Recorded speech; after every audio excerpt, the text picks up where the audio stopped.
दिल्ली दुरुस्त नहीं थी यार। दिल्ली इस बार दूरस्थ थी, हालांकि पास बहुत पहुंचे पर एंड में हौसले पस्त थे। अब ऋषभ पंत की टीम का नहीं हुआ अच्छे से अंत। आखिरी मैच अगर जीत लेते तो आगे चले जाते, पर मुंबई के सामने जब हार हुई, फिर वो आप कैच की बात कर लीजिए, आप अल्ट्रा एज की बात कर लीजिए, जो डीआरएस लिया नहीं गया। आई मीन वो तो मैं कहूंगा कि थोड़ा सा कि आप ये जस्ट क्लचिंग एट स्ट्रॉज। सच्चाई ये है कि पूरे सीजन में अच्छा प्रदर्शन रहा नहीं, सिर्फ एक बार, only once Delhi one 2 games in a row. वरना एक जीते थे एक हारते थे, एक जीते थे एक हारते थे। भाई आखिर इतना खराब हुआ कैसे? क्रिकेट की पूरी कहानी you get only on Castrol active presents Akashvani.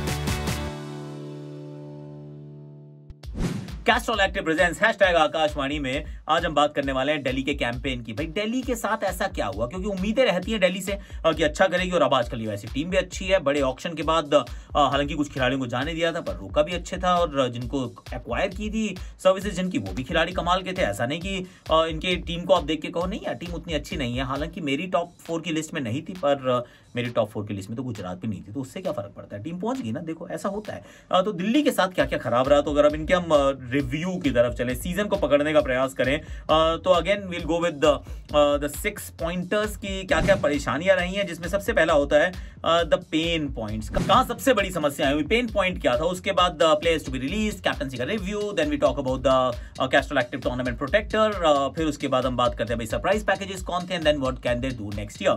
So let's start without further ado. सबसे पहले तो ये कि पेन पॉइंट्स क्या थे। देखिए सबसे बड़े पेन पॉइंट्स तो ये थे कि ऑक्शन स्ट्रैटेजी गलत थी, फ्लॉड ऑक्शन स्ट्रैटेजी कहूंगा, क्योंकि आपके पास सिर्फ 7 ओवरसीज प्लेयर्स थे, जबकि 8 हो सकते थे। शुरुआत में आप खिलाना चाहते थे ओवरसीज खिलाड़ियों को, पर थे ही नहीं। ये तो आपको पता था ना कौन सी टीम कहां खेल रही है। जब आप खिलाड़ियों को पिक करते हैं, आपको आइडिया होता है कि पाकिस्तान के अंदर वो ऑस्ट्रेलिया के मैच चल रहे होंगे, वार्नर नहीं मिलेंगे, मिचेल मार्श नहीं मिलेंगे, आपके पास पूरे ओवरसीज खिलाड़ी नहीं होने वाले। तो टिम साइफर्ट के साथ आपने खेला, you didn't have the players. Nokia injured चल रहे थे, वो 1 से नहीं 6 महीने से इंजर्ड चल रहे थे। चलो आपके वो तो रिटेन प्लेयर थे, पर आपने ऐसा कुछ काम किया नहीं जिनको आप कहें कि चलो यार हमारे पास टीम मजबूत है। शुरुआती कुछ मुकाबलों में 7 ओवरसीज प्लेयर्स में से 3 ही आपके पास सिर्फ खेलने लायक थे, मतलब उपलब्ध थे, बाकी कोई था ही नहीं। Now that's a huge bummer in my opinion. सबसे बड़ा तो एक समस्या ये रही। और दूसरी समस्या की बैटिंग ऑर्डर सेट ही नहीं हो पाया कि 3 पे खेलेगा कौन, ये अभी तक पता ही नहीं चला। मतलब मैच टूर्नामेंट खत्म हो गया है कि आपने ऊपर और 3 पे समझ में बिल्कुल पल्ले मेरे बात पड़ी नहीं कि कभी आप वहाँ पे किस को आपने खिलाया, वहाँ पे मनदीप को आपने खिलाया, वहाँ पे आपने आई मीन सरफराज को खिलाया, कभी मिचेल मार्श को खिलाया। मिचेल मार्श नहीं थे तो समझ में आता है, पर उनके बावजूद ऊपर नीचे बहुत रहा। पृथ्वी शॉ की इंजरी, फिर इंजरी कह लीजिए, फिर पेट का स्टमक कबक कह लीजिए, टीम में कोविड के इशूज़ रहे। आई मीन इशूज़ काफ़ी रहे, let's be honest, pen points बहुत सारे थे। और इन दी एंड ये बात भी है कि बॉलिंग में भी ना उतनी धार नजर नहीं आई, कि वो जो डेथ बॉलिंग होती है वहाँ पे वो दम नजर नहीं आया। आपकी स्पिन अच्छी थी, मतलब कुलदीप वाज ब्रिलियंट, अक्षर ने ठीक ठाक काम किया, ललित यादव ने डिलीवर किया ऑन ओकेजन्स, पर फास्ट बॉलिंग में वो मिड डेथ ओवर्स में नहीं, वहाँ उतना अच्छा काम हो नहीं रहा था। रबाडा को आपने मिस किया, और नोकिया wasn't really on his wasn't on some, that's a fact. अब प्लेयर्स टू बी रिलीज, ये नहीं, प्लेयर्स टू बी रिलीज है कौन कौन से ऐसे प्लेयर हैं जिनको रिलीज किया जा सकता है अब अगले साल के दृष्टिकोण से अगर आप देखेंगे, तो मैं तो सिर्फ ज्यादा ढूंढ नहीं पा रहा हूँ। मैं कोना भरत को देख रहा हूँ क्योंकि 2 करोड़ में आपने खरीदा, लेकिन आपने खिलाया नहीं, सिर्फ 2 मैच खिलाया आपने। मैं नगर कोटी की तरफ देख रहा हूँ 1 करोड़ में, मनदीप 1 करोड़ में, साकरिया के 4.2 करोड़ थे, पर वुड यू एक्चुअली रिलीज है? I think you won't. अब आप उनको रिलीज नहीं करना चाहेंगे तो आपके ना कुछ ज्यादा पर्स जो है वो रिलीज हो नहीं रहा है। जो आपके खिलाड़ी हैं आप इनको रोकेंगे, आप वार्नर, पृथ्वी शॉ, इन सबको आप रोकना चाहेंगे। यश धूल बहुत सस्ते में आए तो उनको वैसे ही जाने देने का क्या ही फायदा होगा। तो मतलब आप छोड़ना भी उन खिलाड़ियों को चाहते हैं जहां से आपका पर्स थोड़ा रिलीज हो। अगर पर्स रिलीज नहीं होता तो फिर क्या होगा? तो यहाँ तो मैं साकरिया को भी छोड़ते हुए डर लग रहा है। अगर उनको छोड़ देते हैं तो 8 करोड़ होते हैं, पर चेतन साकरिया को छोड़ना may not be actually wise thing to do. तो प्लेयर्स टू बी रिलीज में ऐसा नहीं है कि दिल्ली बहुत सारे खिलाड़ियों को छोड़ देगी तो अगले साल बड़ी कमाल की टीम हो जाएगी। Unfortunately I don't think they can do that. पर 8वां ओवरसीज पक्का ले लेना भैया, चाहे कुछ भी हो। कप्तानी का भी रिव्यू कर लेते हैं भाई, कप्तानी कैसी रही ऋषभ पंत की, क्योंकि captain review is very very important. ये पहला फुल सीजन कप्तानी, मतलब इन अ सेंस अब श्रेयस अय्यर नहीं थे, वरना श्रेयस अय्यर के इंजरी के बाद कप्तानी मिली थी। नाउ इट वाज डिसाइडेड कि क्लीन स्लेट से शुरू करेंगे। Ricky Ponting has backed him. उन्होंने तो कहा कि ऋषभ पंत से बेहतर कोई कप्तान नहीं है, यही हमारी टीम को आगे लेकर जाएंगे। Am I convinced? Not 100%। Rishabh Pant as a player मेरे दिल के बहुत अजीज है, मेरे तो क्लब का है, थोड़ा मेरा बायस भी है। मतलब सॉल्ट क्रिकेट क्लब से हम आते हैं, तो मैं बहुत पसंद करता हूँ, मेरे क्लब का छोटा बच्चा है। पर कप्तानी की अगर मैं बात करूँ तो ऑल राइट यार, क्योंकि बहुत सारे ऐसे मौके थे जहाँ पे आप थोड़ा सर खुजा रहे थे कि यार ठीक क्या क्या क्या हुआ क्या है, कि जैसे एक मैच में 4 विकेट ले ली कुलदीप यादव ने 3 ओवर में, उन्होंने चौथा ओवर ही नहीं डाला। उसके बाद और ऐसा एक बार नहीं, ऐसा कई बार हुआ है कि आपका जो मेन बॉलर है उसके ओवर ही नहीं खत्म हुए कि दूसरे से करा दी बॉल। और आप सोच रहे हो यार कि कैलकुलेशन कोई गड़बड़ तो नहीं हो गई है, was it a miss calculation, क्योंकि ये मिस कैलकुलेशन पिछले साल भी हुई थी, रिमेंबर वहाँ पे कहिसो रबाडा आपके पास थे, आपके पास और भी बॉलर मौजूद थे। कहिसो रबाडा को आपने नहीं गेंदबाजी कराई थी, सामने थे महेंद्र सिंह धोनी, एंड में मतलब वो टॉम करन की तरफ आप गए थे, and that's it, game over.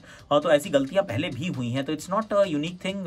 और ये हालांकि एक मैं उनको बहुत तारीफ करूंगा कि कुलदीप यादव ने जितनी विकेट्स ली हैं उसका बहुत बड़ा श्रेय जो है वो कप्तान ऋषभ को जाता है, क्योंकि बड़ी लेट स्टेजेस में भी बॉलिंग कराई है। एक मैच में तो 20वां ओवर भी डाला उन्होंने। I mean you bowled him in areas और टाइम्स की जहां पे विकेट मिल सकती है, पर क्या हमेशा अच्छा रहा? 50-50 कहूँगा यार, 50-50 कहूँगा। और अंत में अगर वही कैच हो जाए, वो अल्ट्रा एज का वो जो कहते हैं DRS, शायद मैच बदल जाता, शायद ये टीम प्ले ऑफ में पहुंच जाती, RCB नहीं पहुंच पाती, all that could have happened, पर it's not about different buts. तो 50-50 ऋषभ पंत के रिपोर्ट कार्ड में 6.5-7 नंबर ही दे पाएंगे आप, उससे ज़्यादा दे नहीं पाएंगे। युवा कप्तान है, बेहतर होता जाएगा। खुद के फॉर्म के ऊपर भी एक इशू था, लेट्स बी ऑनेस्ट, यहाँ पे उनकी मैं वो भी बात डाल देता हूँ कि उनकी फॉर्म जो थी ना, वो विनिंग कॉजेज में रन्स बहुत कम आए हैं, वो लूजिंग कॉजेज में है एवरेज बहुत ऊपर की, पर winning causes is where you need to contribute, और ऋषभ पंत हैजंट। अनफॉर्चुनेटली उनका ये साल उतना अच्छा नहीं रहा, कई बार ईगो के चलते भी आउट हुए कि एक छक्का 2 छक्का और मारूंगा और फिर खुद आउट हो गए। इस टीम में उतनी गुंजाइश नहीं थी कि उनके आउट होने के बाद में बैटिंग ज्यादा बची नहीं थी। और ऋषभ पंत से क्योंकि हम बात कर रहे हैं, तो फिर हम ये बात कर लेते हैं कि हमने सवाल भी पूछा था कि भाई ऋषभ पंत की खराब फॉर्म जो थी, क्या उसके चलते टीम ने क्वालिफाई नहीं किया? तो बड़ा अच्छा एक जवाब भी आया, उसके अंदर ये उन्होंने बताया कि देखिए ऐसा नहीं है कि सभी कप्तानों ने अच्छा किया इसलिए टीम क्वालिफाई कर दिया। फाफ का भी तो कोई बहुत अच्छा साल नहीं रहा ना, टीम तो क्वालिफाई कर गई है, तो ये हो जाता है। दैट्स नॉट अ प्रॉब्लम कि कप्तान को बहुत अच्छा करना है इसीलिए टीम आगे जाएगी, तो it's not the right reason. ये कोई कारण नहीं है इसके के चलते कि टीम ने अच्छा नहीं किया। ऑफ कोर्स अगर ऋषभ पंत का सीजन और अच्छा रहता तो और टीम अच्छा करती। Do I agree? Partially agree, not completely agree, क्योंकि अगर बात तो सही है, अगर ऋषभ पंत का बहुत अच्छा सीजन रहता तो और अच्छा करते, but he is not a single handedly मतलब रिस्पॉन्सिबल कि टीम ने खराब किया। तो आपकी बात से मैं सहमत हूँ, पर इससे बेहतर कर सकते थे, वो बात भी सही है। उसके बाद कैस्ट्रोल एक्टिव 3x मैच या सीजन प्रोटेक्टर कौन निकले? 2 खिलाड़ी मेरे जहन में आते हैं जो कि बहुत अच्छा जिन्होंने प्रदर्शन किया है। सबसे पहले तो हैं जी हमारे David Warner. Warner has been absolutely sensational. 12 matches में 432 रन, 150 का strike rate, highest 92। He has been absolutely stellar. शुरुआत में उपलब्ध नहीं थे, आखिरी में भी चलो जल्दी आउट हो गए 2 मैचेस में, पर बीच में जब खेले तो क्या कमाल खेले हैं। He is that kind of a player ना कि 432 रन सिर्फ 12 मैच में। अब ये शुरू में उपलब्ध नहीं थे, थोड़ी सी समस्या जरूर रही, पर David Warner was absolutely stellar. Kuldeep Yadav, he was gun. I loved him to bits. जितनी अच्छी उन्होंने बल्लेबाजी वो गेंदबाजी की, दैट वाज कमाल का था, क्योंकि बहुत अच्छे से धीमे से थोड़ा सा एक्चुअली तेज डाल रहे थे, गति में थोड़ा बदलाव आया है, थोड़ा सा हवा में तेज हुए हैं, पड़ने के बाद तेज हुए हैं, और थोड़ा सा कॉन्फिडेंस ज्यादा नजर आया। कोलकाता के खिलाफ जो 4-4 विकेट चटकाई हैं, उनको आधे रास्ते में उन्होंने रसल को खड़ा किया। It's been brilliant, I love him. तो कुलदीप यादव मेरे विचार में दूसरे एक बहुत बड़े परफॉर्मर थे Castrol Active 3x season protectors में। इन 2 खिलाड़ियों का नाम मैं बहुत उच्च कोटि से लूंगा। They been absolutely brilliant, well done these two. Castrol Active 3x match protectors और season protectors, they are the ones. जैसे कैस्ट्रोल एक्टिव इंजन ऑयल आपके इंजन को, बाइक के इंजन को एकदम दुरुस्त रखता है ना, उसी प्रकार से यहाँ पर इन खिलाड़ियों ने टीम को दुरुस्त रखा। सरप्राइज पैकेजेस की बात कर लेते हैं। देखिए सरप्राइज पैकेजेस या जोकर्स इन द पैक, जिनके बारे में किसी को पता नहीं था, थोड़ी तैयारी नहीं की थी, आइट से खलील अहमद। खलील मेरा बहुत फेवरेट बॉलर है यार। लेफ्ट इज राइट, अच्छी गति से गेंदबाजी कर रहे हैं, अच्छे बाउंस से कर रहे हैं, स्विंग करा रहे हैं। जो ये वाला जो बाहर वाला गेंद है ना, जो आखिरी में उन्होंने रोहित शर्मा को डाला था, आई मीन ऐसी बॉलिंग तो मैंने कभी नहीं देखी यार। आई मीन हाई स्पीड पे इतनी अच्छी स्विंग गेंदबाज, जहाँ पे ऐसे करके बॉल बाहर की तरफ जाए, he is absolutely stellar. Different stages of the game में गेंदबाजी किया, ऊपर भी किया, नीचे भी किया, बीच में भी किया।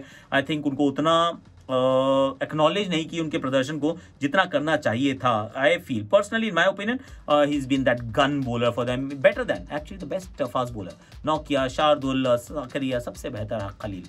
आखिरी के 1-2 मुकाबले उतने अच्छे नहीं रहे जितने आप उनसे उम्मीद करते हैं, पर let's not take that away, क्योंकि कितने इन्होंने विकेट चटकाया आपको बता दूं। खलील अहमद 10 मैच में 16 विकेट थे, इकोनॉमी 8 का था यार। ये पावर प्ले में भी डालते हैं, डेथ में भी डालते हैं, तो Khaleel has been that performer for me personally. Last but not the least, अब कल अगले साल क्या कर सकते हैं? What can they do next season? देखिए एक तो फिटनेस का इशू रहने वाला है, तो पृथ्वी शॉ को फिट करना रहना पड़ेगा क्योंकि 10 मैच में 283 रन बनाए तो हैं, पर 4 इनिंग्स खेले भी तो नहीं है ना। वो इंजरीज का इशू रहे हैं। कोविड को मैं नहीं कह सकता कि आप कोविड को रोक सकते हैं, तो वो जो नुकसान हुआ वो तो हुआ ही हुआ।